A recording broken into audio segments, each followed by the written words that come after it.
sekali lagi saya Andoko Wargo dari Master Consulting, Coaching, dan Communicating untuk Anda semua dalam Sera Zoom Live Senin Rabu. Oke, selamat malam. Mari kita mulai. Jam berapa sekarang? Hai. Sudah oke kah semua? Halo, selamat malam semuanya. Oke, mana lagi nih alatnya buat monitor? Yes. So, apa kabar hari ini? Kita ketemu di Serajum 89. Wow. Sudah banyak ya Serajumnya. Baik, kita coba lihat siapa saja yang sudah hadir. Karena sudah tinggal kurang 2 menit lagi. Saya belum pasang telinga. Pasang telinga. Oke. Siapa yang sudah hadir?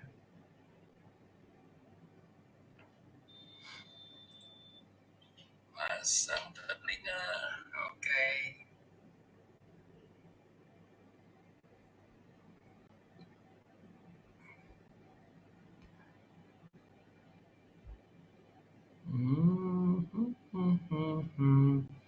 Ya, ada Dokter Ken. Saya hadir katanya. Iya. Dokter Ken, apa kabar? Lama sekali tidak ketemu. Ada Ibu Suswilawati Yung dari BCA juga sudah hadir. Siapa lagi yang sudah hadir? Hari ini ada yang marah-marah sama saya gara-gara saya nggak bikin pengumuman. Jadi malam ini saya kelupaan posting pengumuman. Jadi hari ini itu materi kita Serajum 89. Serajum episode 89 judulnya adalah Service Leadership. Ya, bahwa untuk bisa menghasilkan service itu nggak cuma sekedar anak buah yang disuruh ngelakuin, tapi harus sampai leadersnya. Ya, dan leadersnya harus menunjukkan itu tadi, service leadership. Jadi ada siapa lagi? Ada Pak Haryanto Citro Harjoyo. Halo, apa kabar Pak Haryanto? Dari Pak Haryanto MTF ya Pak ya, Mandiri Tunas Finance ya. Ketemu Bapak terakhir di CIB Niaga soalnya. Ada Nanda Vanda Funika. Halo, apa kabar? Hadir Pak Han, hadir tempat tadi. Ada Dr. Yangki Harti Yasti. Halo, apa kabar? Sudah dapat belum huntingnya? Jadi Bu Yangki ini sedang melakukan reformasi besar-besaran. Oleh karena itu apa namanya, malam suhu katanya, suhu udara atau suhu yang lain. Ada Budihan Setio dari Pacitan. Halo Mas Hans.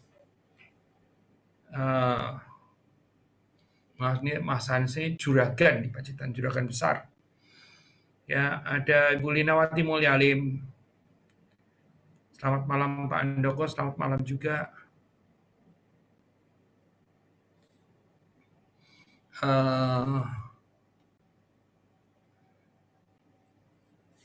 Kita nanti bicara lagi. Hari Minggu bulan ini, bulan depan. Aktivitasnya padatnya setengah mati. Ada apa aja? Ada ya Serajum pastilah ya. Serajum ada. Terus kemudian ada Sejam Bersama Handoko Warga. Ada nggak? Ada. Yang kemarin mendatangkan Samantha Barbara. Samantha Barbara adalah ibu kandung daripada Chelsea Islan. Ya, udah hadir, sudah seru sekali. Ya, terus kemudian siapa lagi? Ada lagi yang hari minggu ini nanti nunggu pengumuman ya. Kira-kira hari Rabu pengumuman diumumkan. Hari Rabu, oke. Saya lagi menunggu seseorang ini, tapi seseorangnya ini lagi sibuknya super. Harusnya kalau ini hadir seru sekali. Ada Pak Edi Susanto dari Bali. ada Ibu Victoria Domas Wikaneswari dari Jogja, ada dari Pasar Ridhono ada pesan apa namanya malam tes kamera enggak ini kamera biasa. Jadi kemarin saya dengan Fajar Widiono sempat hari Minggu ya, hari Minggu berarti kemarin ya. Itu dari siang sampai malam itu kita ngetes kamera sebetulnya. Jadi asik ya. Nggak bisa ini nggak berani ngetes karena masih belum terbiasa. Cuman bagus banget kemarin kameranya, cakep banget. Jadi nanti kalau siaran kita bisa mantap ya. Makin mantap ya mau nggak mau karena apa? Karena sama seperti siapapun juga kita tuh dituntut untuk selalu lebih baik, lebih baik, lebih baik, lebih baik, lebih baik. Kalau nggak lebih baik kita menjadi part of the past, coba seremnya. Bagian daripada masa lalu itu yang terjadi. Ya. Kami juga akan ada acara yang besar itu tanggal berapa ya? Tanggal 31 hari. Kita cobain ya hari Sabtu pagi. Kenapa pagi? 6:30 sudah mulai. Kenapa 6:30 sudah mulai? Karena acara ini saya kasih judul Journey, Maestro Journey to the East, ya. Jadi perjalanan maestro menuju ke arah timur ya. Saya itu termasuk yang ke timur itu nggak terlalu jauh. Jauh-jauhnya benar-benar piknik itu baru sampai ke Lombok, ya ke Mataram situ ya. Nah, terus yang besok ini akan Labuan Bajo, mantap ya. Ya teman virtual. jadi saya akan mengajar diperkirakan sekitar 800 murid di Labuan Bajo, di Labuan Bajo sorry, di aduh, jadi lupa saya. Ruteng, di Ruteng. Jadi di sana itu ada satu jaringan sekolah yang namanya SMK Sadar Wisata. Jadi nah, mereka itu kan sadar wisata betul, cuman kan sekarang ini kan juga harus sadar situasi. Jadi saya akan mengajar di kelas inspirasi. Materi saya adalah kewirausahaan dan layanan kreatif. Ya, saya akan mengajar selama 2 jam. Jadi di sana di Ruteng itu 7:30. Jadi di Indonesia 6:30. Di Indonesia di Jakarta di waktu Indonesia Barat itu 6:30 pagi. Jadi saya udah standby dari jam 6 pagi. Ada masalah enggak? Enggak ada masalah. Kenapa setiap hari jam 4 saya bangun. Jadi cuma masalah mandi atau enggak mandi aja. Jadi kalau mau ngamen ya mandi. Ya, itu yang akan kita lakukan. Judulnya adalah Maestro Journey to the East. Ya, berbagi pengalaman kewirausahaan dan layanan kreatif. Ya, 800 orang rencananya. 800 orang. Bisa lebih, tapi maksudnya sementara ini diproyeksikan adalah 800 orang. Ya, itu hari Sabtu. Hari Sabtu jam 6:30 sampai dengan 8:30 waktu Indonesia Barat. Kalau di sananya 7:30 sampai dengan 9:30 waktu Indonesia Tengah ya. Karena Ruteng itu ada di waktu Indonesia Tengah. Ya, itu gitu. Ayo kita akan mulai ya. Ada Pak Okdar Pendrian, apa kabar? Ada Ibu Sandrawati dari Padang, apa kabar juga? Ada siapa lagi? Ada, loh kok ini Instagramnya malah sepi. Ada Ibu Nita Jun, ada Pak Widyo Murdoko, ya dari Cibubur. Apa kabar, Mas Murdok? Ya, jadi malam ini kita akan baca episode yang ke-89. Can you imagine 89? Dari sejak pertama kali kami tayang tanggal 3 April 2020 sampai sekarang sudah 89 episode. Di antara 89 episode hanya sekali yang saya nggak siaran tapi ada videonya. Ya, jadi siaran tidak langsung, siaran tunda, ya, tapi ada videonya. Ya, itu yang terjadi. Siap-siap? Belum ya. Ntar lagi ya. 2 menit lagi dah ya. Jadi minggu ini benar-benar aduh, seru banget. Seru dan padat, padat, padat banget. Ya, ini kok saya belum mirroring sebentar ya. Saya mirroring dulu ya.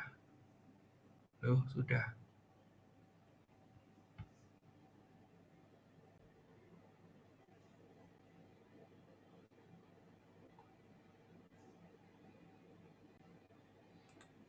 Oh, oke.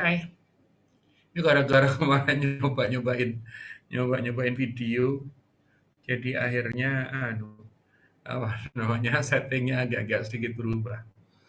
Ya, nanti kapan-kapan saya akan mengajari Anda terkait dengan menggunakan Zoom, ya.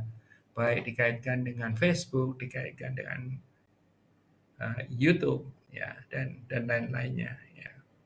Kami sedang siap-siap juga, jadi di kami yang kita kuasain adalah tentu aja Zoom ya, yang Anda sendiri juga mungkin yang paling familiar saat ini, terus kemudian Google Meet, Microsoft Teams, dan Webex. Ya, selebihnya kalau yang lama-lama kan ada apa namanya Skype dan sebagainya. Oke. Jadi begitu. Ini gara-gara iseng kemarin kita bongkar-bongkar kamera dan sebagainya. Ya, memang apa ya, apapun juga yang kita lakukan tuh nggak boleh berhenti. Jadi dia berproses untuk menjadi makin baik, makin baik, makin baik, dan makin baik. Yang baik sekarang itu bisa menjadi biasa besok-besoknya. Jadi kita mesti naik lagi. Kalau semua orang udah di level itu jadi biasa lagi. Jadi lama-kelamaan harus makin baik. Dan itu harus disyukurin. Kenapa disyukurin? Berarti kualitasnya meningkat. Kualitas hidup meningkat. Kualitas kalau kita dianggap memberi, kualitas kita memberi meningkat. Ada Bapak Gregorius Gunho, apa kabar? Ada Brian Helton Imbiri, apa kabar juga? Oke, saya udah diprotes gara-gara rambut saya sudah panjang. Aduh, mesti manggil tukang cukur lagi. Ya, dengan protokol COVID yang ketat lagi. Mau libur ya, tapi saya tidak libur loh, Jumat. Nanti tetap Jumat besok akan membawakan satu materi yang judulnya, waduh, dari film. Kemarin kan Joy. Lupa saya, saking banyaknya. Kita ditunggu pengumumannya ya di sosmed ya. Baik, kita mulai. Mulai ya. Halo, saya Handoko Wijnyowargo dari Maestro Consulting, Coaching, dan Communicating untuk Anda semua dalam Serajum Live, Senin, Rabu, Jumat Live, disiarkan dari yang kita lihat, My New York Office, yang lokasinya ada di Rumah Betawi, atau persisnya adalah di Kelapa Gading. Ya, acara ini adalah acara yang merupakan Corporate Social Responsibility Maestro untuk Anda semua, untuk kita semua, bangsa Indonesia. Malam hari ini kita masukin episode yang ke-89, 89, ya, materi yang akan dibawakan adalah service leadership. Ya, saya nanti akan menerangkan konsepnya, saya akan menerangkan tentang mindset-nya, dan saya akan memberikan contoh betapa yang pentingnya leadership dalam layanan. Ya. Jadi layanan bukan masalah kita punya perusahaan, terus kemudian anak buah kita itu disuruh layanin sebaik-baiknya. Pokoknya saya maunya kamu layanin sebaik-baiknya, enggak. Ya, tidak hanya sekedar itu.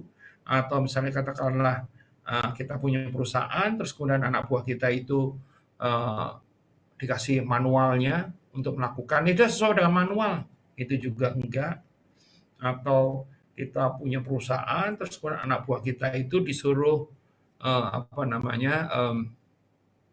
dipanggilkan orang untuk melatih, itu juga enggak juga.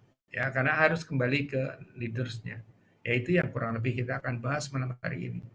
Ya, ada Indira Pintak, Dr. Indira Pintak. Indira Pintak PhD ini adalah sahabat saya, ya, Desember kemarin dia datang dari Bali, khusus ke Jogja. Pagi-pagi saya jemput di airport, terus kemudian kami bertemu sekitar 5 jam, ya. Eh, Kalau film itu ada 6 jam di Jogja, ini 5 jam di Jogja.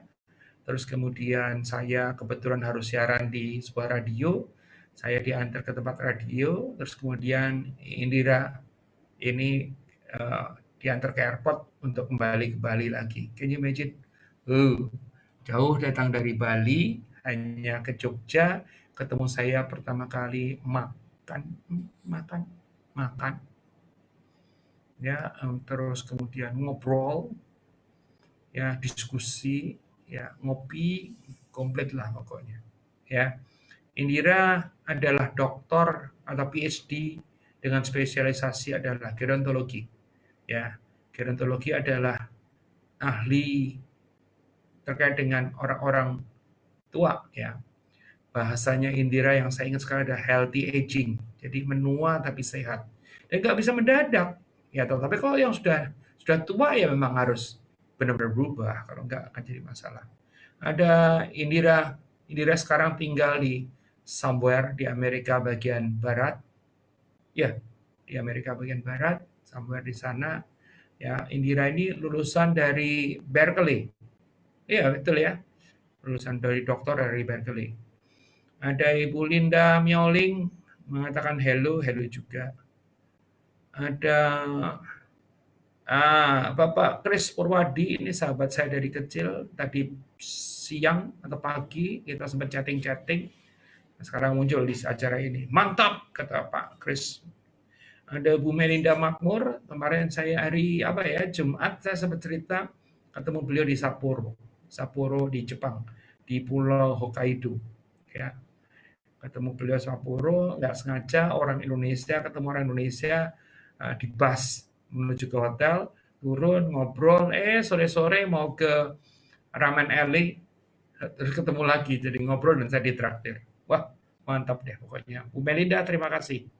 Masih tidak terlupakan kita menembus salju di bawah 0 derajat untuk hanya 1 mangkok mie. Wah, tapi mantap banget.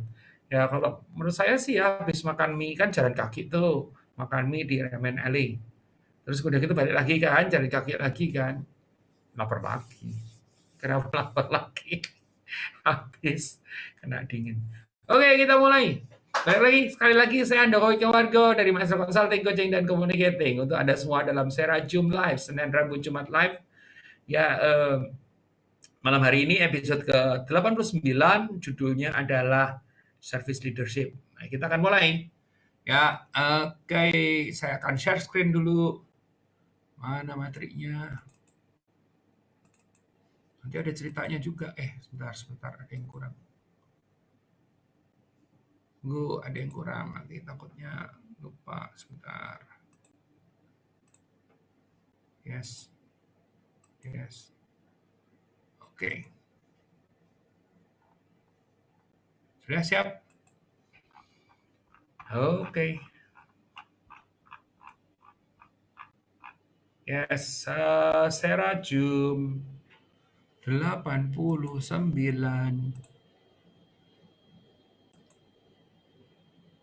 Salah, kok keluarnya di sini tadi.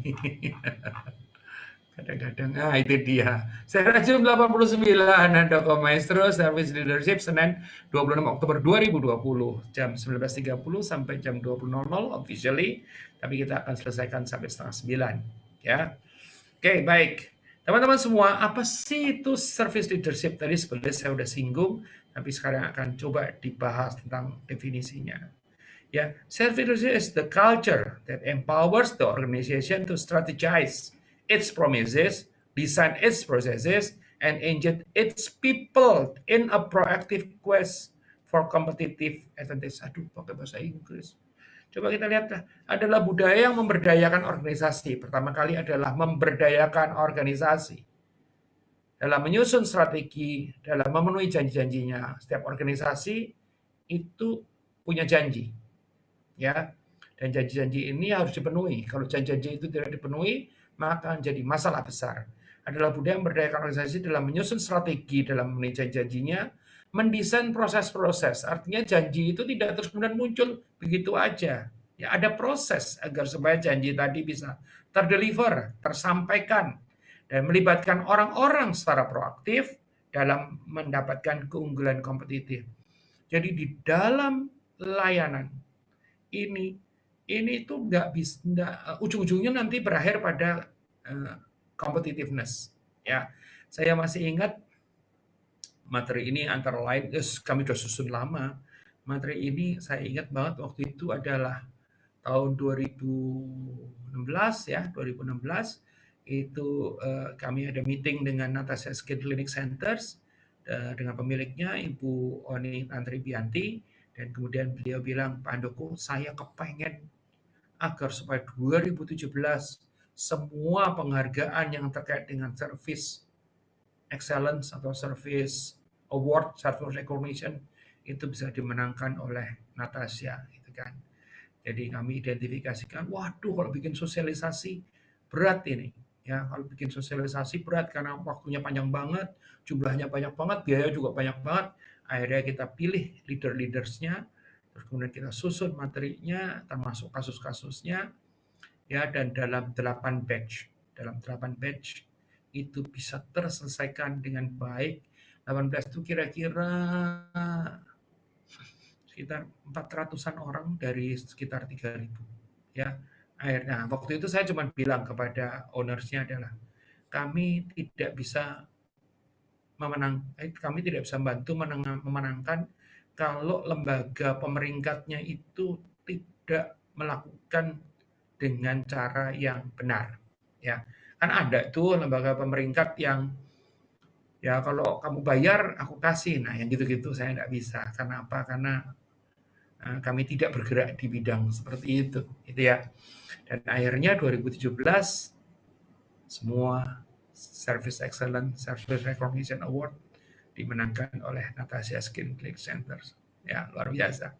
Ya, padahal waktu itu keliling Indonesianya antara lain di Slim karena saya sempat ke Amerika, sempat ke Eropa gitu ya, tapi berjalan dengan bagus. Dan saya sempat sakitnya usus buntu pada saat itu.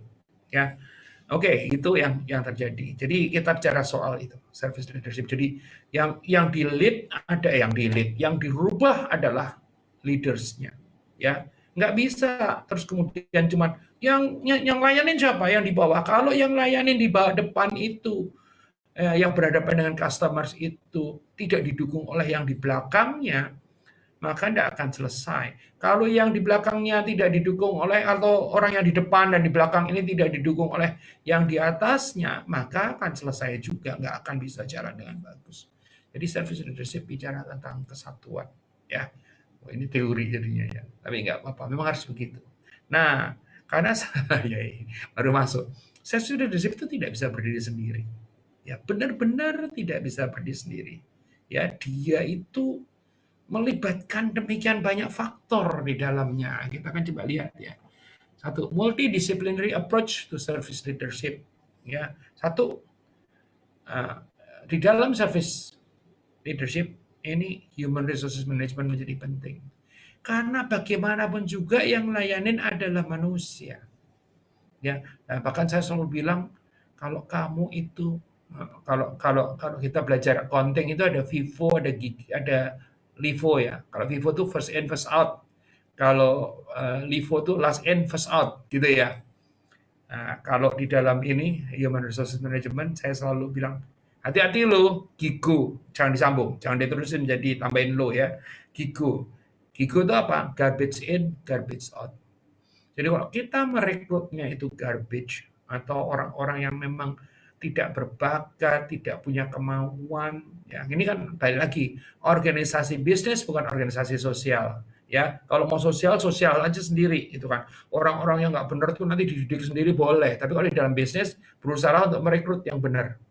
Ya, karena merekrut yang benar itu nanti kalau dia katakanlah sudah ada di level 6, mau naikin jadi 9 gampang. Tapi kalau kita tuh levelnya minus, mau naikin jadi 6 aja susah setengah mati kan gitu. Jadi ini kita bicara soal GIGO, garbage in, garbage on, termasuk ini human resources management ini ya, kita bicara soal Kalau kita rekrutnya salah, rekrutnya yang garbage, ya keluarnya garbage. Jangan berpikir loh terus kemudian apa gunanya seperti maestro itu. Ya, apa gunanya seperti maestro kalau akhirnya yang sudah direkrut itu sudah bagus. Nah, saya cerita sedikit nih. Di kami itu adalah coaching company. Coaching company itu adalah tidak pernah mengajarkan orang-orang dari nol. Ya, yang kami ajarkan adalah orang yang katakanlah dari sudah 7 mau dinaikkan jadi 9. That's the coach. Kalau yang training company kan orang dari nggak bisa jadi bisa. Ya, kami tidak melakukan itu. Kami melakukan orang yang 7 jadi 9 atau 8 jadi 10 gitu ya. Kira-kira seperti itu. Ini kita bicara soal human resources management. Terus ada apa lagi? Ada service management. Ada itu, ada aturannya. Ada namanya SLA ya, service level agreement lah, ada apa banyak yang kait dengan ini ya. Kita nanti bahas secara khusus sendiri itu. Ya, service management. Ya, terus kemudian ada apa lagi? Ada strategic management. Apa urusannya layanan sama strategic? Ups, jangan salah loh. Pada saat kita punya produk itu boleh dibilang sama dengan orang lain. Jangan-jangan pembedanya nanti keunggulan komparatifnya atau competitive advantage-nya itu adanya di pelayanan. Karena apa? Nggak gampang bikin layanan itu kepada orang-orang.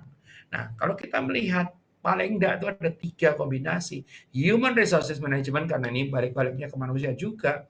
Ada service management, ya, how to deliver service, kenapa dan sebagainya. Dan strategic management, ya, owners atau shareholders atau leaders itu harus melihat ini sebagai strategic management.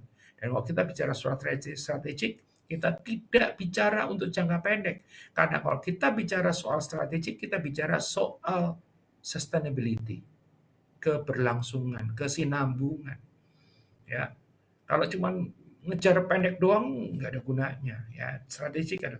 Nah, kombinasi daripada human resources, service management, dan strategic management ini memunculkan yang disebut sebagai, nah itu tadi, apa tadi? Service leadership ada di dalam situ. Intersection, ya human resources, ya strategic management, ya service management, ya, dan levelnya sudah di level yang atas. Ya, nggak bisa cuma dilepaskan kepada orang lain, provider katakanlah, nggak bisa cuma disuruh baca buku doang atau kasih petunjuk, ya, tetapi sudah melibatkan banyak hal karena sudah di level memang sudah berbeda.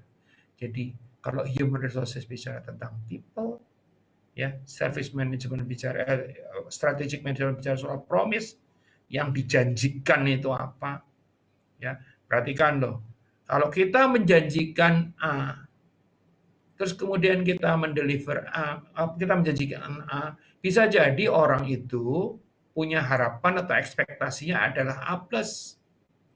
Ya, kalau kita mendelivernya baru A-, maka orang tadi tidak puas. Ya, kita menjanjikannya A, kita delivernya A-, sementara mereka punya ekspektasinya adalah A+. Kenapa? Pada saat kita bicara soal ekspektasi, ya, ya, tugas kita adalah untuk memanage ekspektasi tadi dan kemudian mendeliver more than expected, sehingga akhirnya munculnya bukan cuma sekedar satisfied, tetapi wow, delighted, gitu ceritanya. Jadi ada promise, ada janji, ada people, ya.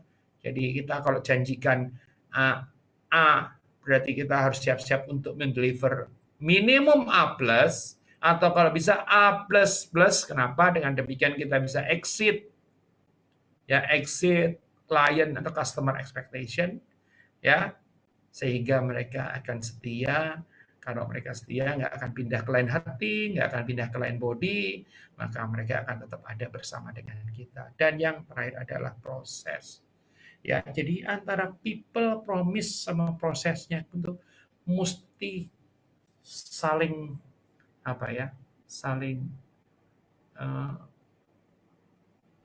terintegrasi, gitu ya.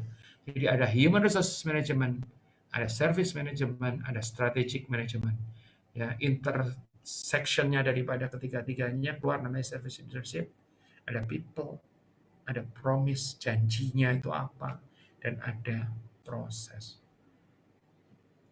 Ya, ini menarik. Nah, apa namanya, tadi saya nanti kalau sempat waktunya ya, saya akan cerita, ingatkan saya nanti, saya akan cerita pengalaman, dan pengalaman itu saya udah tuliskan kepada teman-teman di Pen in Bank, besok Anda akan menerimanya, namanya responsible dan responsible. Oke, mindset yang dipergunakan. Jadi kalau zaman dulu, layanan tuh di frontline staff, ya. Terus kemudian kalau ada apa-apa ke supervisor, kalau ada apa-apa lagi ke middle managers, mungkin kalau satu supervisor atasnya managers lah gitu ya, dari manager menengah, baru kemudian nanti lebih atas lagi adalah eksekutif, kan gitu. Jadi mulainya dari mana? Dari bawah. Ini mindset yang pertama, mulai dari bawah. Front end staff, supervisor, middle manager, dan eksekutif. Nah, itu gambarnya makanya begini bentuknya nih. Ya, segitiganya naik ke atas. Nah, yang kalau dikaitkan yang kita belajar hari ini ya, bahwa customer ada di sebelah bawah ya, berhadapannya dengan front end staff. Nah, kalau yang sekarang ini bentuknya enggak kayak gitu ya. Bentuknya enggak kayak gitu. Jadi mulainya harus dari CEO senior eksekutif. Mereka harus menyadari pentingnya yang namanya layanan atau service. Ya, baru kemudian diturunkan ke managers atau supervisors, kemudian diturunkan menjadi frontline dan clerical staff, dan yang menarik adalah apa? Customer itu bukan di luar. Customer adalah bagian kesatuan daripada itu. Kalau Anda melihat tulisannya itu, customer-nya ada di kotak kuning. Kenapa? Customer adalah bagian daripada layanan tadi. Ya, dia itu bisa memberikan masukan, dia bisa ikut terlibat, dia bisa ikut melayani, termasuk di dalam nanti mempromosikan kita. Kalau yang sebelah kiri, yang bentuknya segitiga, maka dia ini customer-nya di luar. Jadi dua pihak yang berhadapan-hadapan. Kalau yang sebelah kanan, mindset-nya adalah customer-nya juga di dalam. Ya, mulainya tidak dari bawah, tapi mulainya dari atas. Jadi CEO, senior eksekutif, ya, manager, supervisor, front clerical staff. Jadi pada saat saya bikin buat perusahaan yang tadi saya cerita, ya, yang saya bahas atau yang saya rapikan adalah satu CEO, senior eksekutifnya, owners, ya, para direkturnya, commissionersnya, gitu kan. Baru dan saya sosialisasi ke manager, supervisor, bahkan yang namanya frontline atau clerical staff-nya, saya tidak touch di program yang cuma 8 batch 16 hari itu. Ya, gitu kira-kira. Ya, baik teman-teman semua sampai sini oke? Ya, dan tentu saja pada saat kita bicara soal ini sekali lagi tadi saya sudah singgung ya, kita itu nggak boleh melupakan namanya stakeholders. Kita lihat kok di situ customers Anda harus menjadi bagian daripada stakeholders. Ya, distributor, channel partner juga harus bagian dari distributors. Ya, saya pernah ketemu dengan sebuah perusahaan perbankan yang ngurusin KPR. Cerita ya jadinya ya. Saya nggak perlu nyebut namanya. Jadi perusahaan perbankan ini sangat mendewakan yang namanya layanan. Oke. Jadi levelnya tuh udah tinggi lah kira-kira begitu. Dan yang menarik adalah apa? Justru pada saat evaluasi kok mereka kadang-kadang nggak dapat nilai cukup bagus gitu ya. Kenapa? Karena ya ternyata mereka kan punya partners, punya distributors ya, partners lah sebetulnya. Saya sebut aja lah ya, tapi saya nggak nyebut nama. Misalnya katakanlah kalau di perusahaan itu sendiri itu tepat waktu menjadi penting, nyapa menjadi penting, jaga hubungan menjadi penting gitu kan. Tetapi partners mereka waktu itu ya itu menjadi salah satu contoh partnersnya karena itu perusahaan kebetulan kaitannya dengan kredit dengan KPR ya, notaris misalnya buat contoh ya, notarisnya terlambat ya, atau kalau ketemu orang nggak menyapa. Nah, kan notaris ini kan pihak luar, tetapi yang namanya customers, ya pada saat melakukan KPR di perusahaan itu atau di bank itu, dia melihatnya notaris adalah satu kesatuan, walaupun dia juga tahu bahwa itu bukan karyawan. Ya, nah ini harusnya. Jadi waktu itu saya usulkan harusnya notarisnya dibikin training. Jadi training servis untuk notaris agar supaya nggak jomplang. Ya, kitanya demikian ramah, notarisnya nggak ramah. Ya, ini contoh aja notaris. Sebetulnya siapa aja bisa jadi distributor, bisa jadi channel partners. Ya, ini hanya contoh bagaimana waktu itu kasusnya adalah notaris. Vendor, suppliers, ya kadang-kadang kan begitu. Ya, terus kemudian apalagi government agencies, friends and colleagues. Ya, ini yang deserve great service. Nah, ada family members. Jadi kita itu ya eh, selain mengharapkan mereka juga memberikan service, kita juga mesti memberikan service kepada mereka. Ada banyak. Tadi kan kita ngomong soal bagaimana partnersnya nggak ini. Coba bayangkan, kalau kita tidak memperlakukan vendors atau suppliers dengan baik, apa yang dilakukan vendors atau suppliers? Ya tidak baik juga. Ya, padahal kalau tidak baik, akhirnya produk atau jasa yang kita miliki juga menjadi tidak baik. Jadi ini itu terlalu idealis kalau orang-orang bilang iya betul, ya tetapi achievable, bisa diraih, ya. Dan apa ya, kalau menurut saya measurable juga dan achievable dalam artian tidak hanya sekedar apa namanya kualitasnya, tetapi juga enggak biayanya enggak banyak. Yang penting itu kok willingness, extra effortnya itu, ya. Mari kita lihat. Nah, jadi kita mau cerita sedikit. Pernah dengar nggak cerita ini? Ya sebetulnya ini ceritanya jadi perusahaan. Ya, cerita dulu deh. Industri ya yang benar-benar ngandelin service tuh banyak sebetulnya ya, yang benar-benar ngandelin service banyak. Tapi saya mau cerita karena nanti Sabtu juga saya Journey to the East-nya akan bicara kepada orang-orang yang terkait dengan perhotelan atau wisata, maka saya akan cerita tentang bagaimana di hotel ya. Bagi pemilik-pemilik hotel atau bagi yang mengelola hotel, mudah-mudahan bisa memberikan inspirasi kepada Anda. Sebagian sih saya sudah ceritakan, terutama di jaringan Santika Group. Ya, saya sempat cerita beberapa kali cerita-cerita ini. Jadi saya mau memberikan contoh terkait dengan layanan. Ya, contoh ini yang pertama terjadi di dua-duanya di hotel. Ya, banyak orang yang bilang, wah nggak percaya. Ya, masa sih sampai begitunya. Ya, saya setiap kali melihat sesuatu kok melihatnya lebih begini. Bagus gak sih? Bagus. Baik gak sih? Baik. Ya, nggak usah diurut-urut lah. Terus kemudian kita jadi nyinyir, kepo, nyari apa namanya, nyari pembenaran, bener gak sih ini gitu kan? Ya, tapi kalau itu bagus, ini udah ambil, gitu ya. Jadi bikin hidup kita yang sudah susah ini atau sudah ruwet ini tidak menjadi makin susah atau tidak menjadi makin ruwet. Cerita sedikit ya, cerita sedikit ya. Contoh service.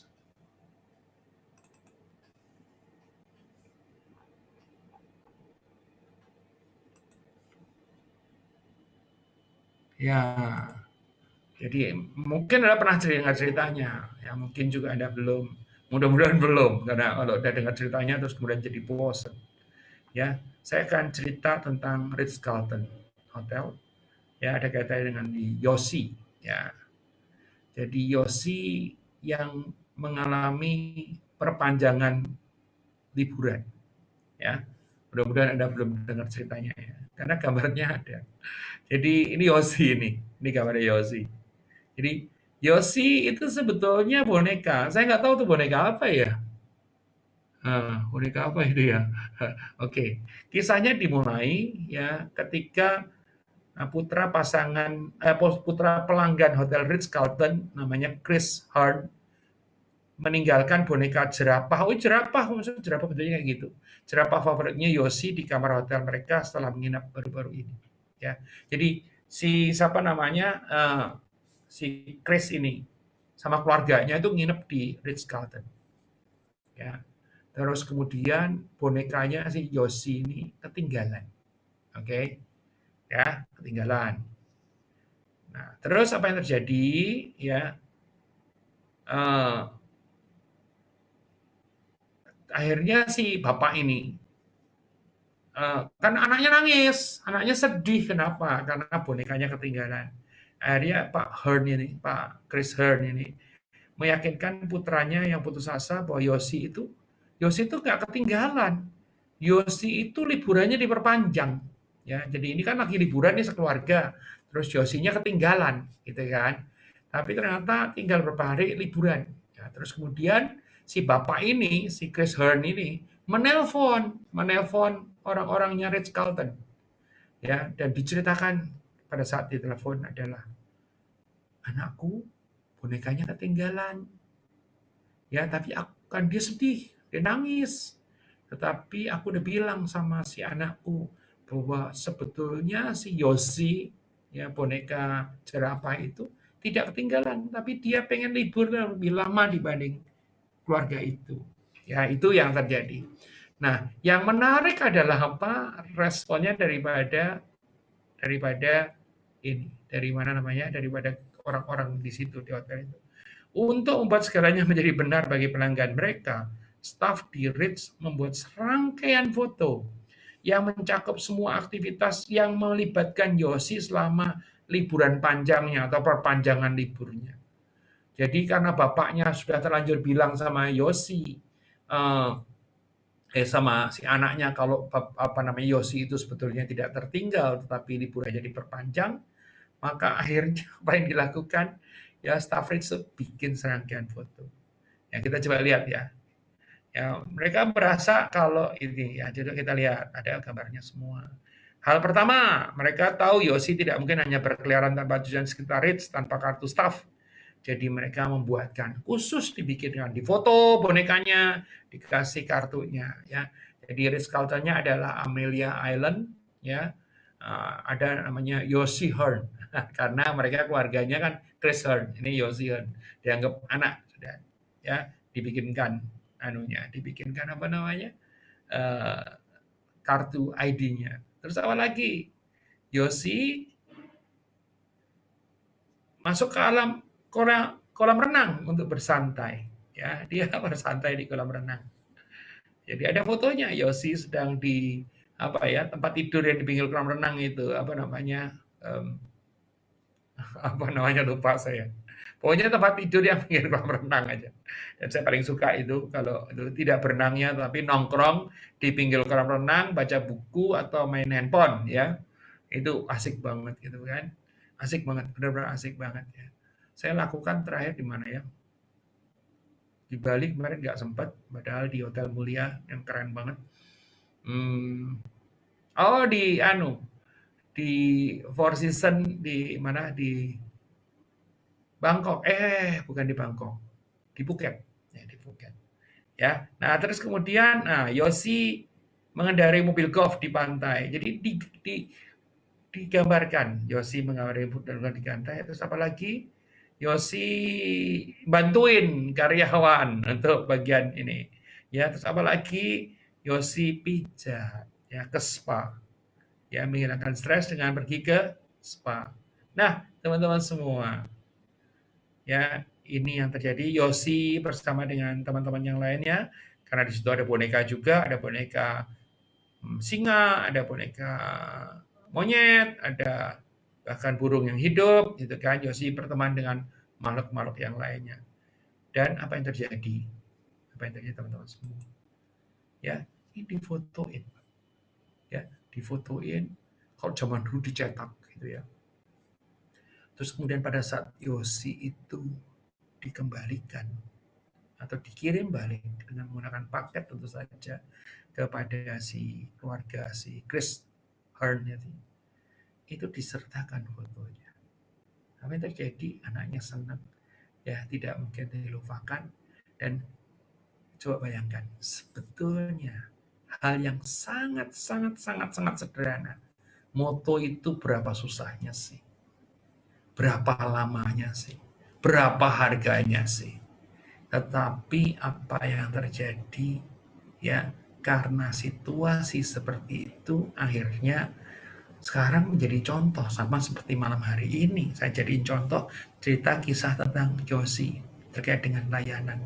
Jadi saya sering kali ketemu dengan program yang ceritanya bisa dengan Yosi, dengan yang lain gitu kan, terutama khususnya terkait dengan perhotelan.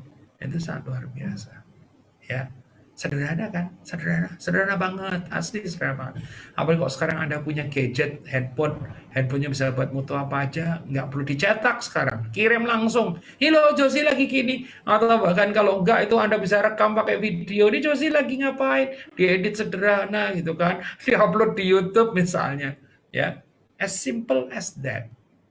Ya, nah, yang diharap harus dimiliki adalah apa? Kemauan. Ya, dan ada satu yang orang suka lupa adalah staff-staffnya itu bisa seperti itu. Itu saya yakin kalau tadi kita sebelah sebut namanya Ritz-Carlton, itu sampai ke leadersnya, sampai ke stakeholdersnya, semua juga pasti menjalankan, menekankan, menjalankan, dan juga mengembangkan terus yang namanya pelayanan. Nggak bisa cuma staffnya doang seperti itu. Jadi Anda jangan mengharapkan staffnya itu bagus hanya dengan apa ngundang orang, undang kami untuk bilang, kamu tolong dong orang-orang saya di bawah setnya agar supaya mereka tuh melayani. Kalau manajernya enggak, kalau direkturnya enggak, kalau ownersnya enggak, juga nggak akan jalan. Karena ini menjadi sebuah apa ya ekosistem. Ya memang di situ tuh budaya. Tadi ingat ya kita bicara di awal tuh budaya.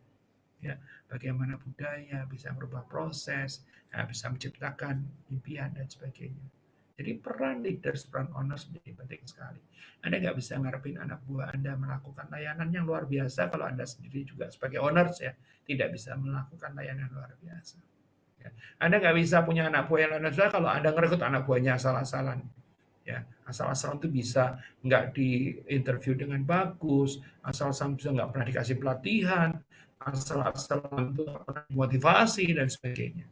Ya, ayo perusahaan mana yang sekarang lagi ngetatin budget terus kemudian nggak pernah ngapa-ngapain? Jangan-jangan perusahaan Anda, oke? Okay? Kalau Anda ngetatin budgetnya, Anda kehilangan keunggulan komparatif, keunggulan kompetitif. Ya, oke. Okay. Biar nggak gampang gimana panggil maestro kan gampang.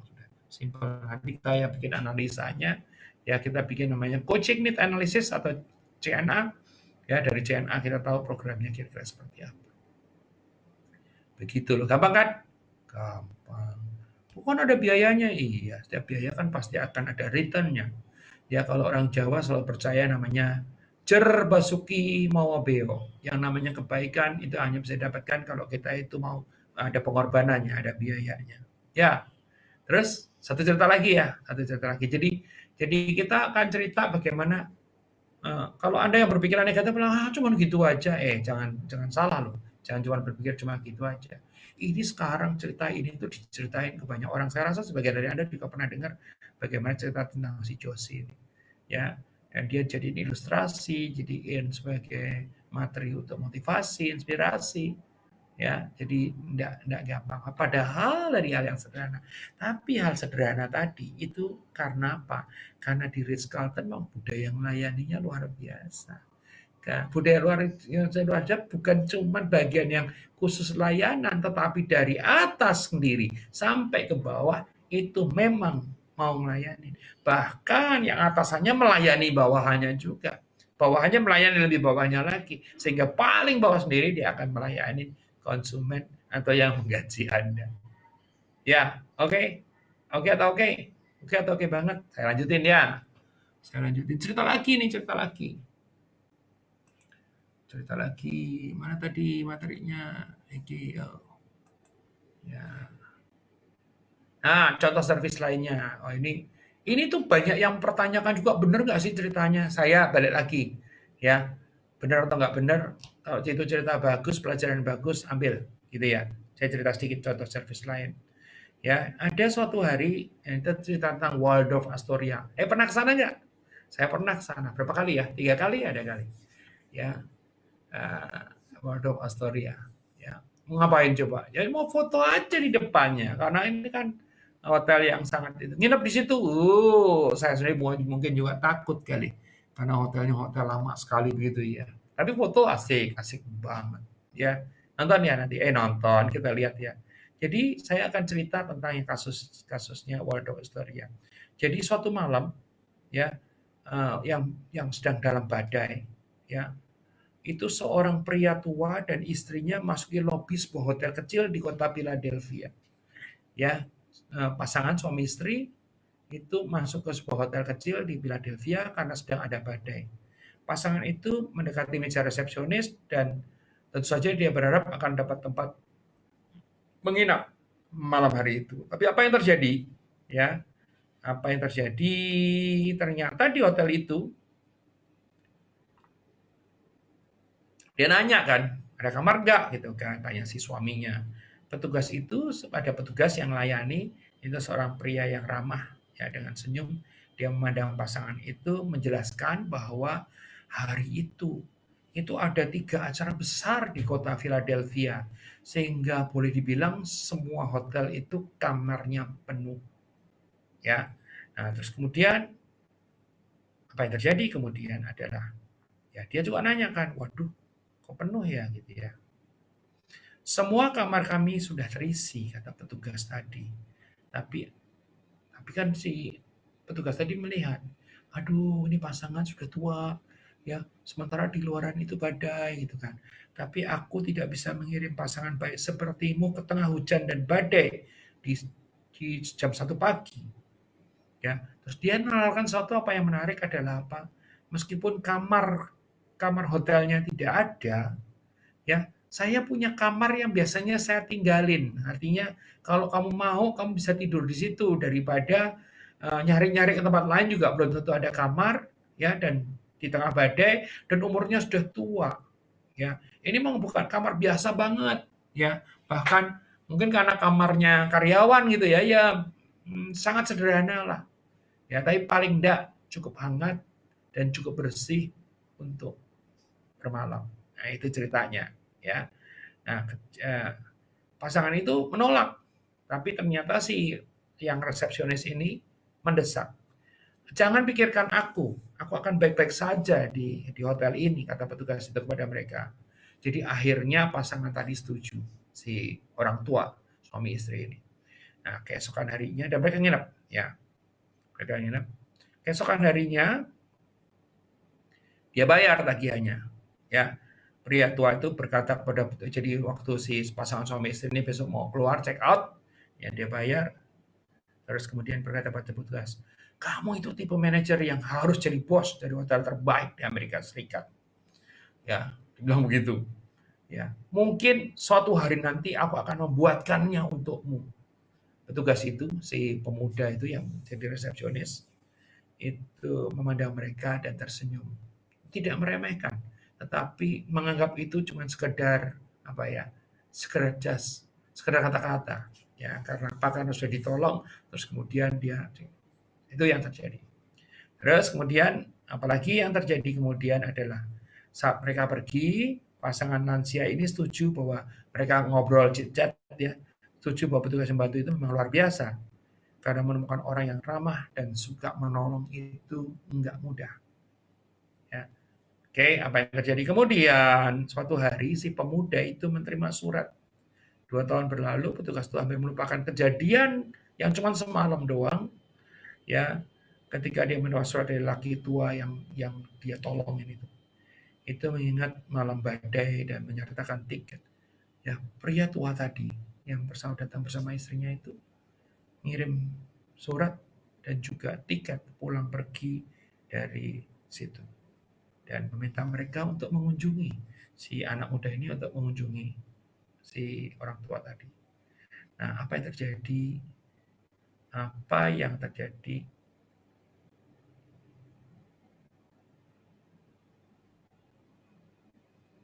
Orang tua itu menemui di New York, membawanya ke sebuah sudut di Fifth Avenue dan 34th Street. Fifth Avenue adalah salah satu jalan yang paling terkenal di New York. Ya, I've been there tentu saja. Ya, dan 34th Street. Dia kemudian menuju ke sebuah bangunan baru yang besar di sana. Sebuah istana yang dari batu kemerahan dengan menara pengawas menjulang ke langit. Ya, dan orang tua tadi bilang, itu kata laki yang lebih tua adalah hotel yang baru saja saya bangun untuk Anda kelola. Terus si anak muda tadi yang bekas resepsionis bilang, ah kamu pasti bercanda. Iya, kamu harus kelola. Ya, dan itu ceritanya ya. Nama lelaki tua tadi adalah William Waldorf Astor, dan bangunan megahnya ini adalah namanya Waldorf Astoria Hotel yang asli. Ya, dan si anak muda tadi ya sekarang udah tua dan sekarang udah meninggal juga. Pakai muda tadi jadi manajer pertama adalah namanya George C. Bolt.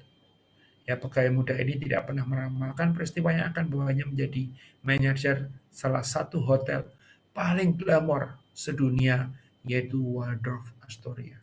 Nah, ini ceritanya. Nah, teman-teman semua, apalagi apa yang kita belajar? Apa yang kita belajar? Yang kita belajar adalah bahwa balik lagi, kalau Anda ke Waldorf Astoria, saya cuma nggak berani nginep di sana. Pengen juga sih, tetapi nggak berani. Nggak beraninya dua, satu harganya, dua juga karena saya nggak suka tinggal di hotel yang sudah tua, karena takut gitu ya. Ya dua-duanya takut, takut bayar sama takut sesuatu. Ya ada yang terjadi. Ya, nah dua-duanya juga butuh bukan hanya service, ya tetapi juga sampai ke bawah. Jadi ingat tadi ya, ada human resources management, ada service management, ada strategic management yang akhirnya bisa ketemu ya, karena dengan strategi wah kita memposisikan bahwa hotel yang servisnya penuh banget gitu ya. Nah, terus kemudian caranya gimana, proses-prosesnya dimasukkan ke dalam service management, dan kemudian people-nya dikelola di human resources management. Layanan teman-teman semua. Jadi saya menggarisbawahi adalah apa? Kalau layanan bisa menjadi keunggulan kompetitif Anda atau competitive advantage Anda, ya maka pastikan kalau Anda punya usaha itu mulainya dari Anda, nggak bisa mulai dari orang yang di depan. Nggak bisa anak buahnya terus kemudian melayani dengan prima kalau Anda ownersnya tidak bisa atau Anda manajernya tidak bisa.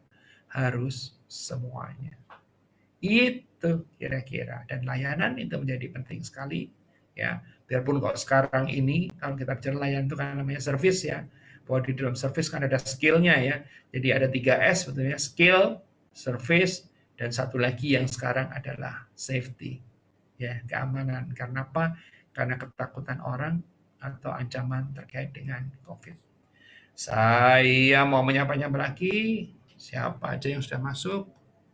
Ya, kalau Anda ada di perusahaan perbankan, Anda ada di perusahaan apa sih yang dijual bank? Gitu ya, layanan. Anda di hotel, apa sih yang dijual hotel? Bantal, guling kan enggak, layanan. Ya, jadi dan saya katakanlah ya ini yang lagi terganggu semua nih, ya perusahaan tour and travels dan sebagainya, semua layanan semua. Saya mau menyapa orang-orang yang datang hari ini, Mas Ivan Pratama Ongkowijoyo, apa kabar? Pak Lukito Gunawan, ada Pak Antonius Tunggul Asmoro, ada sahabat saya dari Semarang namanya Haryono J. Sudirgo, yang mengatakan mantap bro, mantap. Ya, kita mesti banyak-banyak makan ikan patin bakar bambu. Bagi yang di Instagram, waktu Anda tinggal 1 menit 30 detik. Terima kasih sudah join. Jangan lupa nanti hari Rabu join lagi, hari Jumat join lagi, hari Sabtu juga join lagi. Ya, terus kemudian hari Sabtu tuh ada 2 yang pagi jam di WIB-nya jam 6:30 sampai dengan 8:30. Terus kemudian nanti ada jam 2 sampai dengan jam 4. Ya. Oke, terima kasih buat yang di Instagram sudah mengikuti acara ini. Senang sudah bersama dengan Anda, karena tanpa Anda tidak ada saya hari ini. Ya, ada saya di sini karena Anda ada di sana. Oke, ada Dr. Tungsen, ada Profesor Dr. Yose RL Batubara, ada Pak Rahman Wiharjo, ada Mas Kurniawan Wahyu, ada Nani Handayani dari Jogja, ada Pak Henry Ang dari Batam. Selamat malam Pak Andoko, hadir walau telat. Kalau telat disetrap aja. Bagian di Instagram, sampai ketemu lagi ya. Sampai ketemu lagi hari Rabu, hari Jumat, hari Sabtu pagi, dan Sabtu siang. Ada Nani Handayani dari Jogja juga terlambat. Ada Dwi Aryatma dari Jakarta, telat juga. Nah ini kok rombongan telat? Ya, ini kalau Senin kadang-kadang suka begitu. Ada Ibu Afra Artani. Afra Artani ini adalah GM dari eh, Ciputra Mall Cibubur. Ya, halo Afra, apa kabar? Ada Justina Titik. Ya, Justina Titik adalah eh, teman saya di mana di Wonosobo. Ada Grace Prasetyo, mantap. Wah, terima kasih. Ya begitu deh. Ya, bagi Anda yang masih ada di Facebook, Anda masih bersama saya kira-kira 2 menit lagi. Ya, jadi begitu hari ini bicara tentang service leadership. Kalau Anda tanya sama saya, bisa nggak kalau bikin pelatihan terkait dengan pelayanan, ngajarin nggak bisa. Oke. Tapi kalau Anda mau menaikkan kualitas layanan, ya, Anda mau merubah mindsetnya orang-orang, termasuk pemimpinnya, maka itu adalah kerjaan kami. Tapi kalau ngajarin melayani yang baik itu harus begini begitu, mungkin ada banyak provider itu, tidak harus kami. Tapi sebelum sampai ke sana mesti dirubah dulu. Atau kalau Anda mau bicara soal merubah mindsetnya para leaders, nah itu baru kerjaan kami. Begitu loh, bapak-bapak, ibu-ibu. Ya, kita sudah jam berapa ini? Yes, kurang semenit lagi.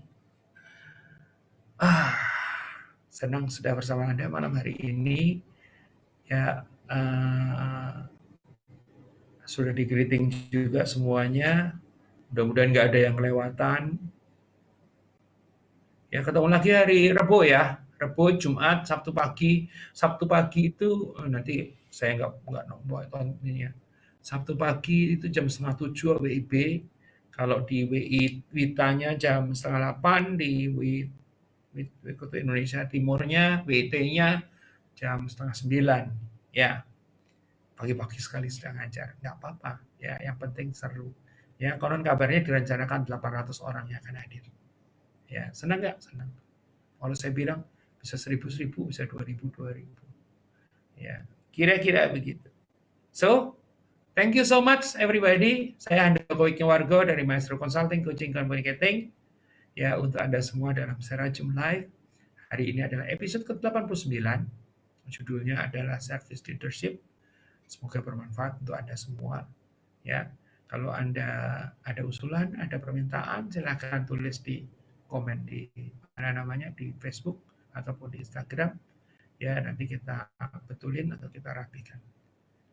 Sekali lagi, saya Handoko Wargo dari Maestro Consulting Coaching dan Communicating mengucapkan salam. See you soon.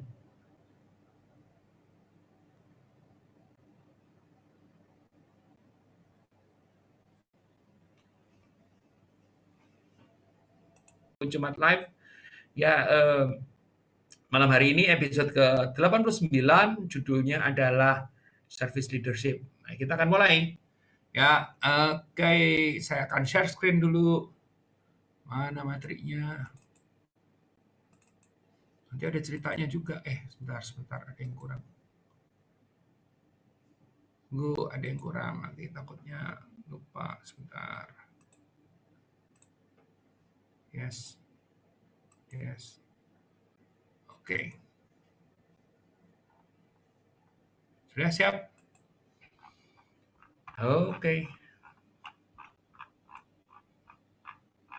Yes, Serajum 89. Salah, kok keluarnya di sini tadi. Kadang-kadang, itu dia. Serajum 89, Handoko Maestro Service Leadership, Senin 26 Oktober 2020, jam 19.30 sampai jam 20.00 officially, tapi kita akan selesaikan sampai 8:30, ya. Oke, baik. Teman-teman semua, apa sih itu service leadership? Tadi sebenarnya saya udah singgung, tapi sekarang akan coba dibahas tentang definisinya. Ya, service leadership is the culture that empowers the organization to strategize its promises, design its processes, and engage its people in a proactive quest for competitive advantage. Aduh, pakai bahasa Inggris. Coba kita lihat adalah budaya yang memberdayakan organisasi. Pertama kali adalah memberdayakan organisasi dalam menyusun strategi, dalam memenuhi janji-janjinya. Setiap organisasi itu punya janji, ya. Dan janji-janji ini harus dipenuhi. Kalau janji-janji itu tidak dipenuhi, maka jadi masalah besar. Adalah budaya memberdayakan organisasi dalam menyusun strategi, dalam memenuhi janji-janjinya, mendesain proses-proses. Artinya janji itu tidak terus kemudian muncul begitu aja. Ya, ada proses agar supaya janji tadi bisa terdeliver, tersampaikan, dan melibatkan orang-orang secara proaktif dalam mendapatkan keunggulan kompetitif. Jadi di dalam layanan ini tuh nggak bisa, ujung-ujungnya nanti berakhir pada competitiveness. Ya, saya masih ingat materi ini antara lain, kami sudah susun lama.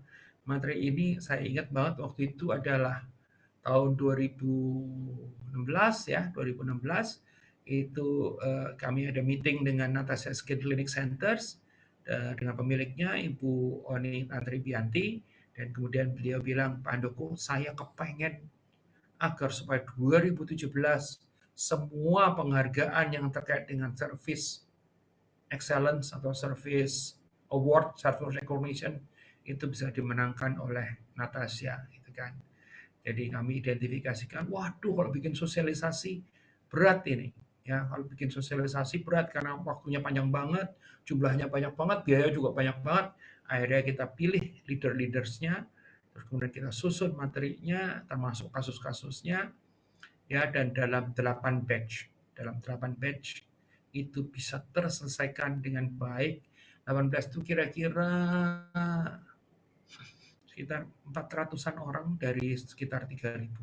Ya, akhirnya waktu itu saya cuma bilang kepada ownersnya adalah kami tidak bisa membantu memenangkan kalau lembaga pemeringkatnya itu tidak melakukan dengan cara yang benar. Ya, kan ada tuh lembaga pemeringkat yang ya kalau kamu bayar aku kasih. Nah, yang gitu-gitu saya tidak bisa. Karena apa? Karena kami tidak bergerak di bidang seperti itu, gitu ya. Dan akhirnya 2017 semua Service Excellence, Service Recognition Award dimenangkan oleh Natasha Skin Clinic Centers. Ya, luar biasa.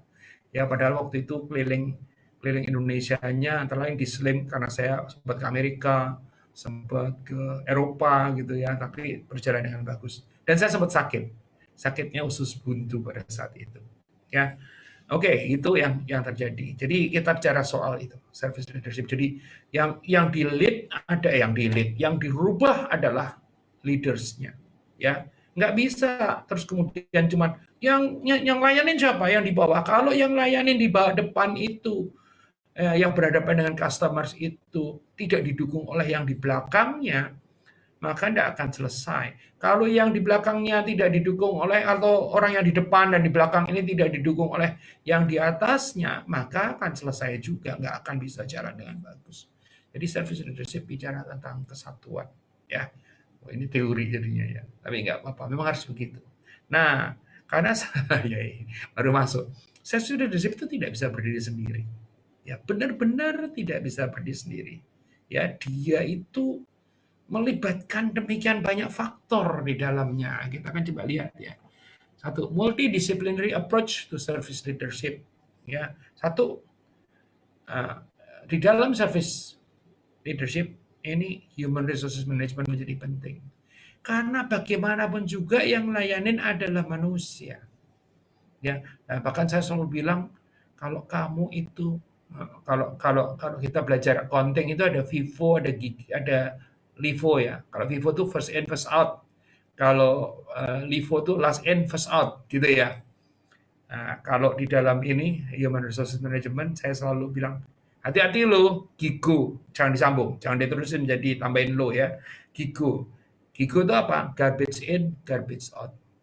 Jadi kalau kita merekrutnya itu garbage atau orang-orang yang memang tidak berbakat, tidak punya kemauan, ya ini kan balik lagi, organisasi bisnis bukan organisasi sosial, ya. Kalau mau sosial aja sendiri, itu kan. Orang-orang yang nggak benar tuh nanti dididik sendiri boleh, tapi kalau di dalam bisnis berusaha untuk merekrut yang benar, Ya, karena merekrut yang benar itu nanti kalau dia katakanlah sudah ada di level 6, mau naikin jadi 9 gampang. Tapi kalau kita tuh levelnya minus, mau naikin jadi 6 aja susah setengah mati kan gitu.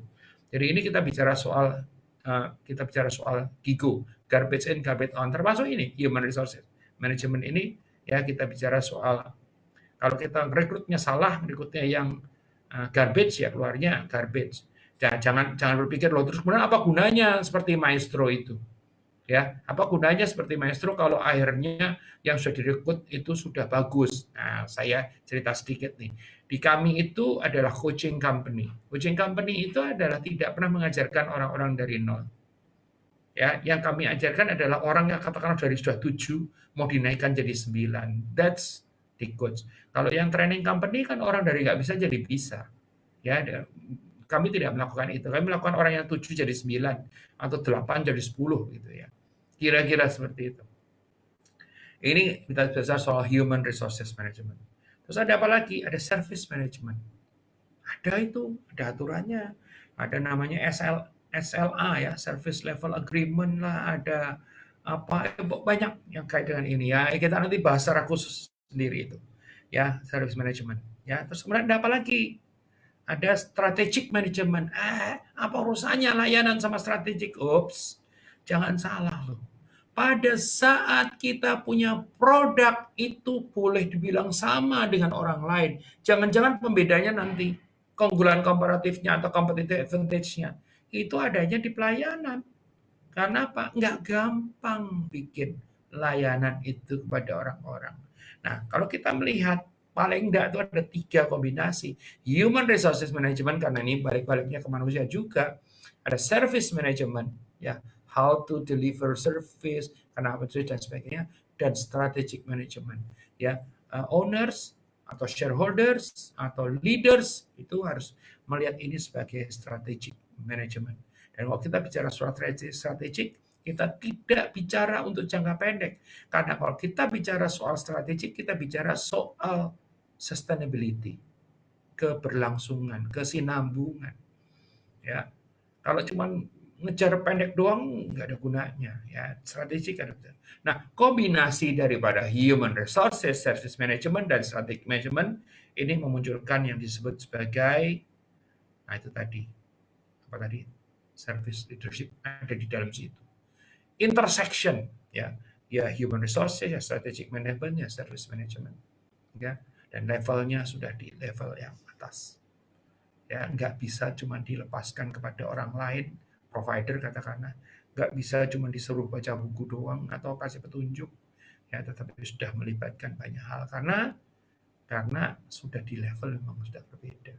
Jadi kalau human resources bicara tentang people, ya service management bicara strategic management bicara soal promise yang dijanjikan itu apa, ya perhatikan loh, kalau kita menjanjikan A terus kemudian kita mendeliver A, kita menjanjikan A, bisa jadi orang itu punya harapan atau ekspektasinya adalah A plus, ya kalau kita mendelivernya baru A minus maka orang tadi tidak puas. Ya, kita menjanjikannya A, kita delivernya A minus, sementara mereka punya ekspektasinya adalah A plus. Kenapa? Pada saat kita bicara soal ekspektasi, ya, apa namanya, ya, tugas kita adalah untuk memanage ekspektasi tadi dan kemudian mendeliver more than expected, sehingga akhirnya munculnya bukan cuma sekedar satisfied, tetapi wow, delighted, gitu ceritanya. Jadi ada promise, ada janji, ada people, ya. Jadi kita kalau janjikan A, berarti kita harus siap-siap untuk mendeliver minimum A plus, atau kalau bisa A plus plus. Kenapa? Dengan demikian kita bisa exit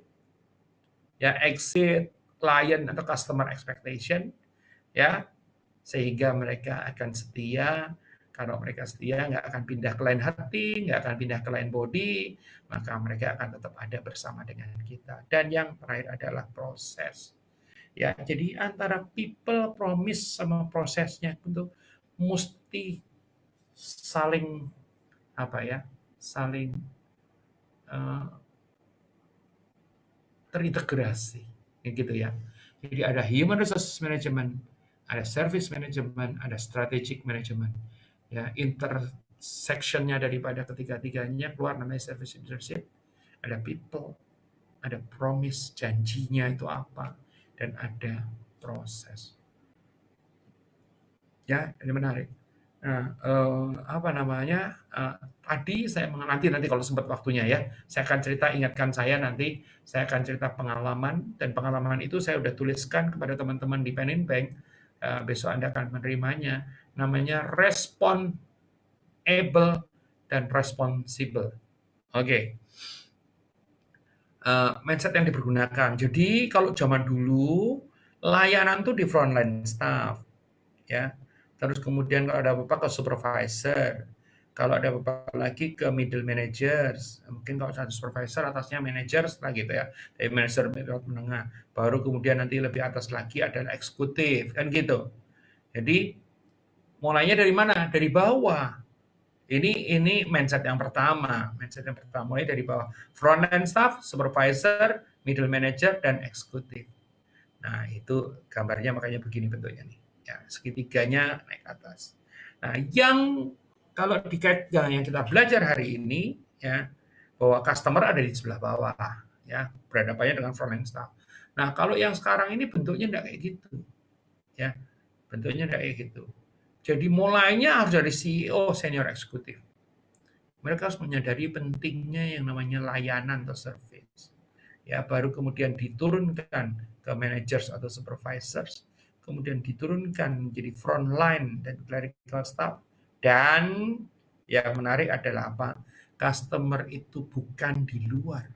Customer adalah bagian kesatuan daripada itu. Kalau Anda melihat tulisannya itu, customer-nya ada di kotak kuning.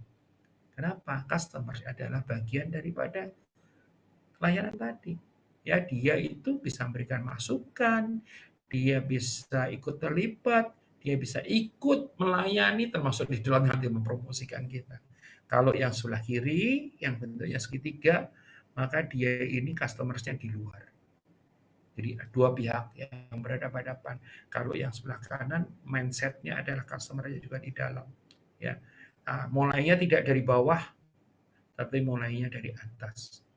Jadi CEO, senior eksekutif, ya, manager, supervisor, front clerical staff. Jadi pada saat saya bikin buat perusahaan yang tadi saya cerita, ya, yang saya bahas atau yang saya rapikan adalah satu CEO, senior eksekutifnya, owners, ya, para direktursnya, commissionersnya, gitu kan. Baru dan saya sosialisasi ke manager, supervisor, bahkan yang namanya frontline atau clerical staff-nya, saya tidak touch di program yang cuma 8 batch 16 hari itu. Ya, gitu kira-kira. Ya, baik teman-teman semua sampai sini oke? Ya, dan tentu saja pada saat kita bicara soal ini sekali lagi tadi saya sudah singgung, ya, kita itu nggak boleh melupakan namanya stakeholders. Kita lihat kok di situ customers Anda harus menjadi bagian daripada stakeholders, ya. Distributor, channel partner juga harus bagian dari distributors. Ya, saya pernah ketemu dengan sebuah perusahaan perbankan yang ngurusin KPR. Cerita ya jadinya ya. Saya nggak perlu nyebut namanya. Jadi perusahaan perbankan ini sangat mendewakan yang namanya layanan. Oke. Jadi levelnya tuh udah tinggi lah kira-kira begitu. Dan yang menarik adalah apa? Justru pada saat evaluasi kok mereka kadang-kadang nggak dapat nilai cukup bagus gitu ya. Kenapa? Karena ternyata mereka kan punya partners, punya distributors ya, partners lah sebetulnya. Saya sebut aja lah ya, tapi saya nggak nyebut nama. Misalnya katakanlah kalau di perusahaan itu sendiri itu tepat waktu menjadi penting, nyapa menjadi penting, jaga hubungan menjadi penting gitu kan. Tetapi partners mereka waktu itu ya itu menjadi salah satu contoh partnersnya karena itu perusahaan kebetulan kaitannya dengan kredit dengan KPR ya, notaris misalnya buat contoh ya, notarisnya terlambat ya, atau kalau ketemu orang nggak menyapa. Nah kan notaris ini kan pihak luar, tetapi yang namanya customers Ya, pada saat melakukan KPR di perusahaan itu atau di bank itu, dia melihatnya notaris adalah satu kesatuan, walaupun dia juga tahu bahwa itu bukan karyawan.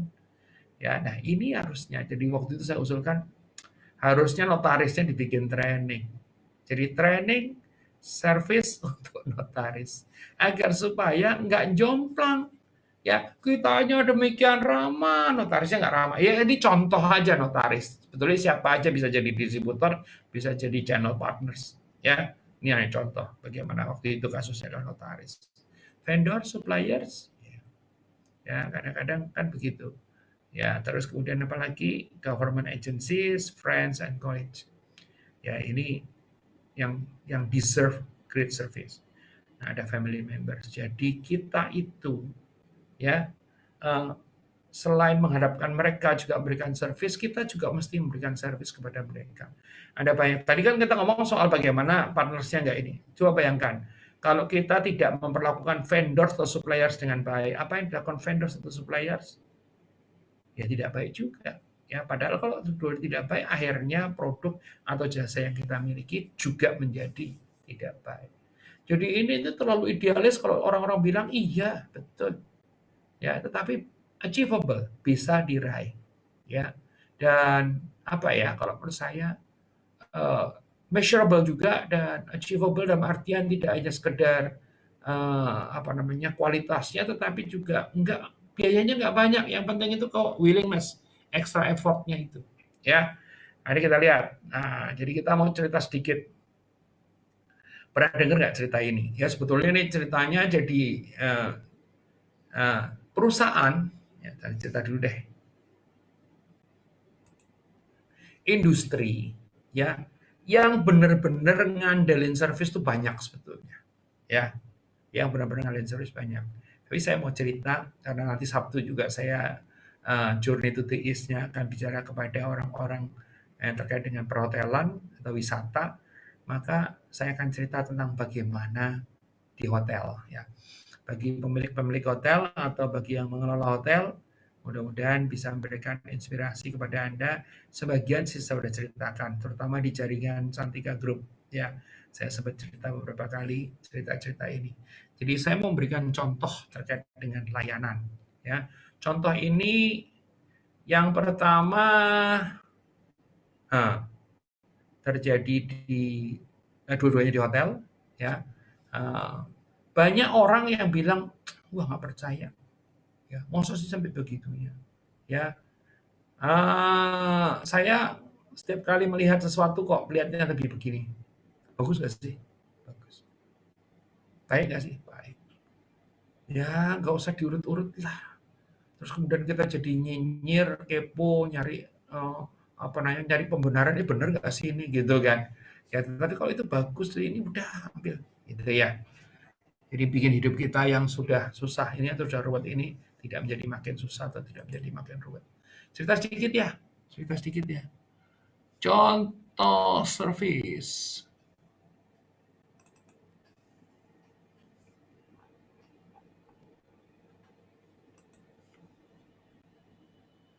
Ya, jadi mungkin Anda pernah dengar ceritanya, ya mungkin juga Anda belum. Mudah-mudahan belum, karena kalau udah dengar ceritanya terus kemudian jadi bosan. Ya, saya akan cerita tentang Ritz-Carlton Hotel. Ya, ada kaitannya dengan di Yossi. Ya, jadi Yossi yang mengalami perpanjangan liburan. Ya, mudah-mudahan Anda belum dengar ceritanya ya, karena gambarnya ada. Jadi ini Yossi ini gambarnya Yossi.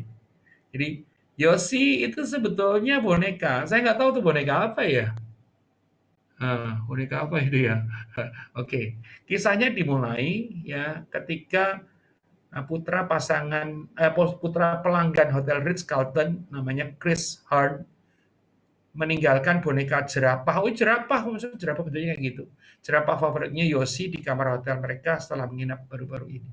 Ya, jadi si siapa namanya si Chris ini sama keluarganya itu nginep di Ritz Carlton. Ya, terus kemudian bonekanya si Yossi ini ketinggalan. Oke, ya ketinggalan. Nah, terus apa yang terjadi? Ya, Eh, akhirnya si bapak ini, kan anaknya sedih, kenapa? Karena bonekanya ketinggalan.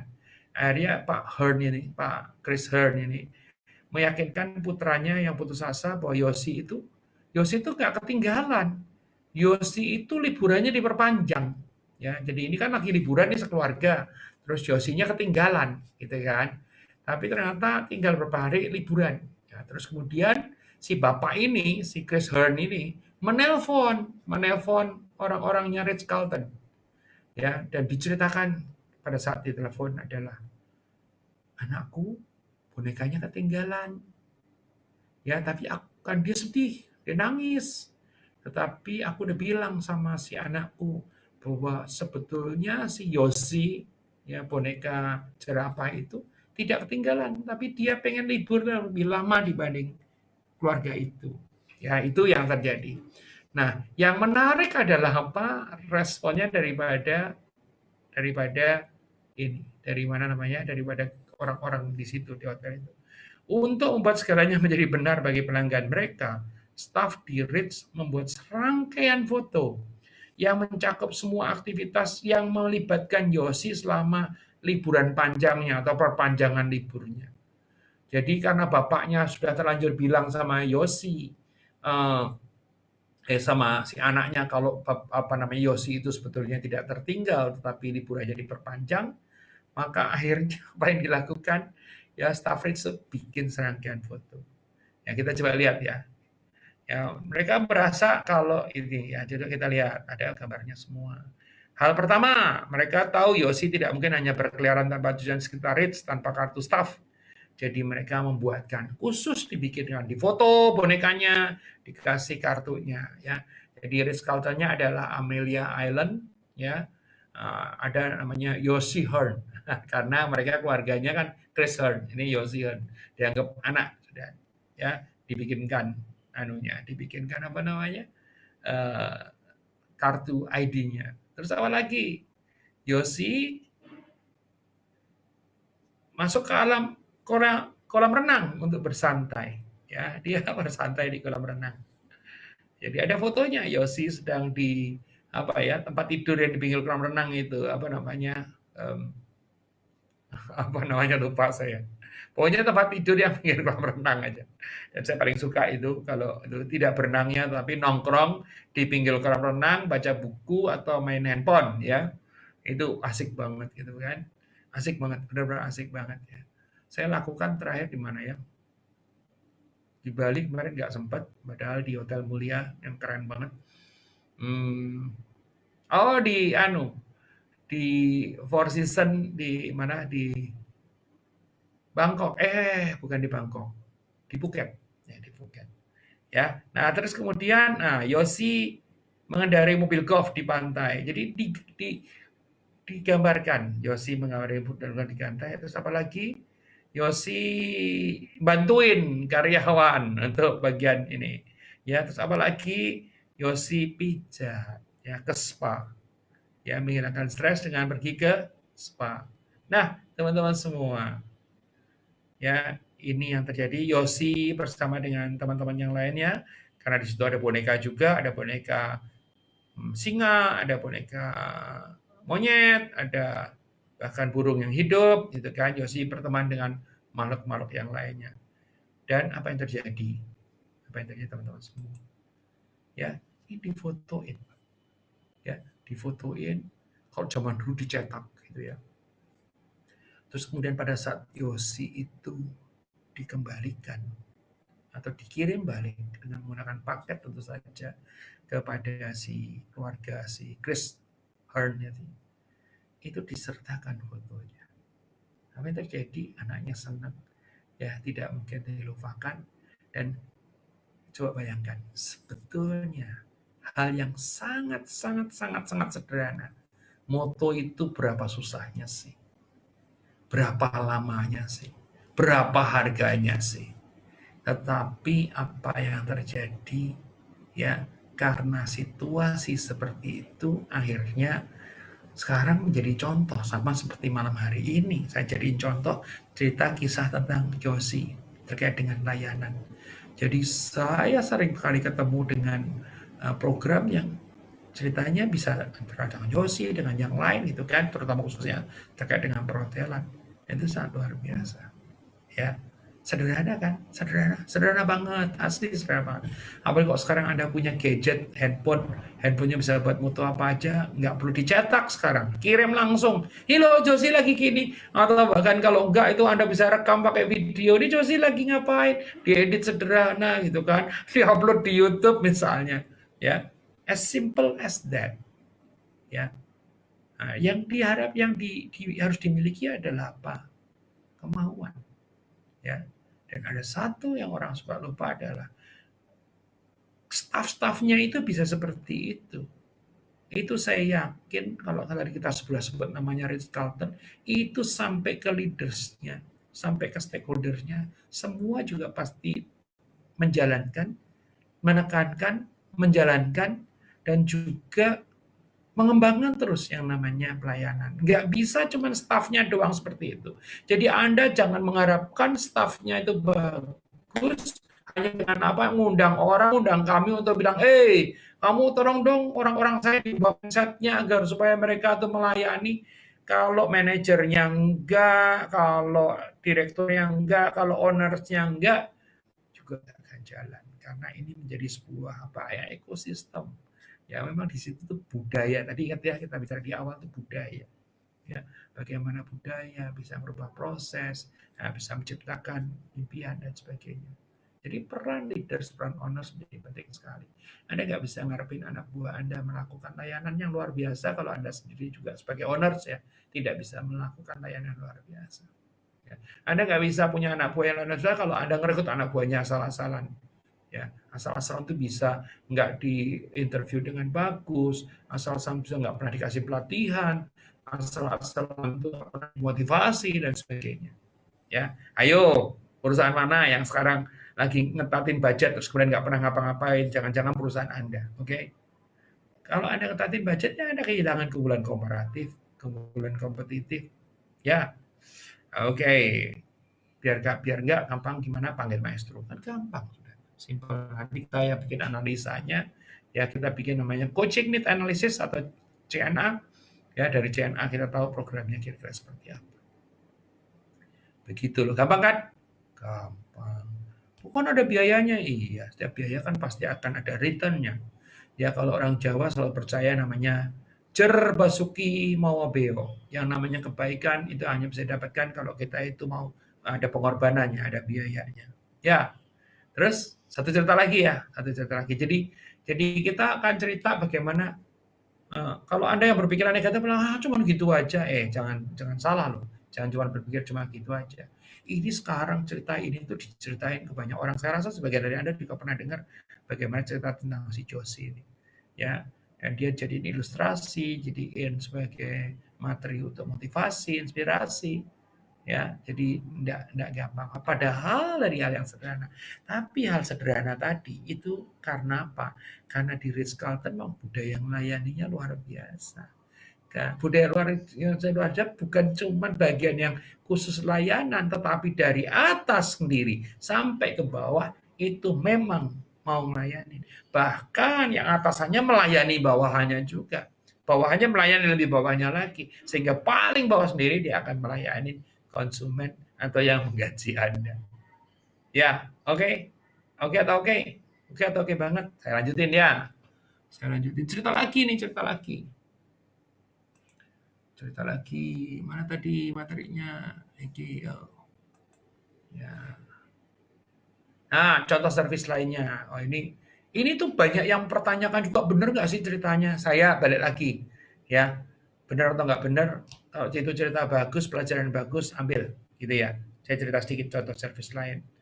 Ya, ada suatu hari itu cerita tentang Waldorf Astoria. Pernah ke sana nggak? Saya pernah ke sana. Berapa kali ya? 3 kali ada kali. Ya, Waldorf Astoria. Ya, mau ngapain coba? Ya mau foto aja di depannya. Karena ini kan hotel yang sangat itu. Nginep di situ. Saya sendiri mungkin juga takut kali. Karena hotelnya hotel lama sekali begitu ya. Tapi foto asik banget. Ya, nonton ya nanti. Nonton kita lihat ya. Jadi saya akan cerita tentang yang kasusnya Waldorf Astoria. Jadi suatu malam ya, yang sedang dalam badai ya, itu seorang pria tua dan istrinya masuki lobi sebuah hotel kecil di kota Philadelphia. Ya, pasangan suami istri itu masuk ke sebuah hotel kecil di Philadelphia karena sedang ada badai. Pasangan itu mendekati meja resepsionis dan tentu saja dia berharap akan dapat tempat menginap malam hari itu. Tapi apa yang terjadi? Ya, apa yang terjadi? Ternyata di hotel itu dia nanya kan, ada kamar nggak gitu kan, tanya si suaminya. Petugas itu ada petugas yang layani, itu seorang pria yang ramah ya dengan senyum. Dia memandang pasangan itu menjelaskan bahwa hari itu ada 3 acara besar di kota Philadelphia sehingga boleh dibilang semua hotel itu kamarnya penuh ya. Nah, terus kemudian apa yang terjadi kemudian adalah ya dia juga nanya kan, waduh kok penuh ya gitu ya. Semua kamar kami sudah terisi, kata petugas tadi.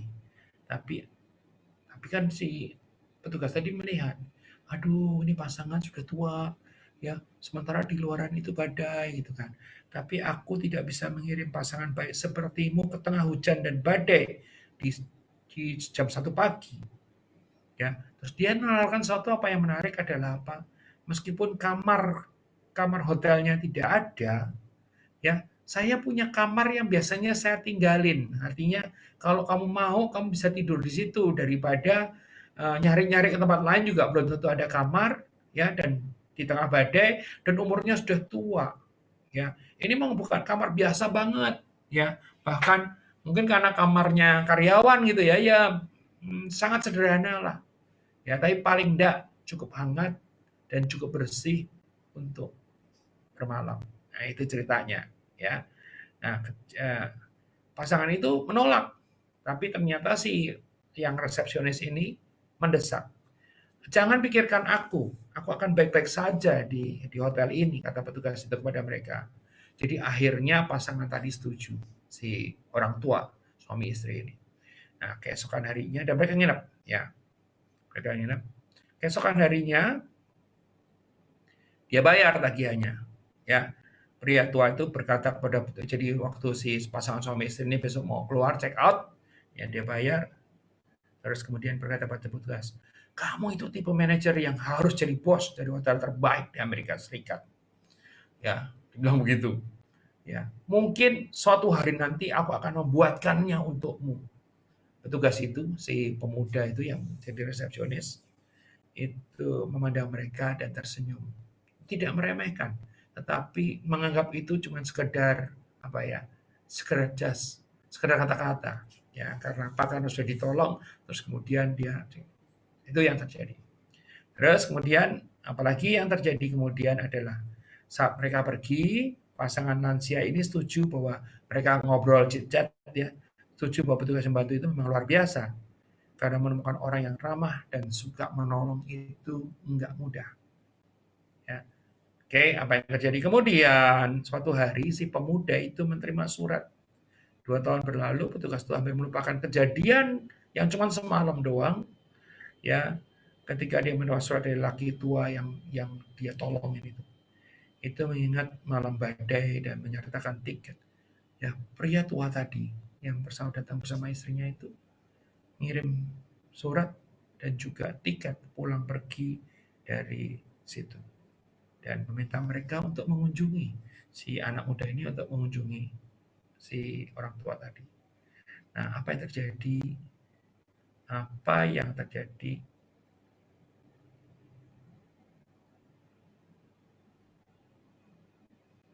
Orang tua itu menemui di New York, membawanya ke sebuah sudut di Fifth Avenue dan 34th Street.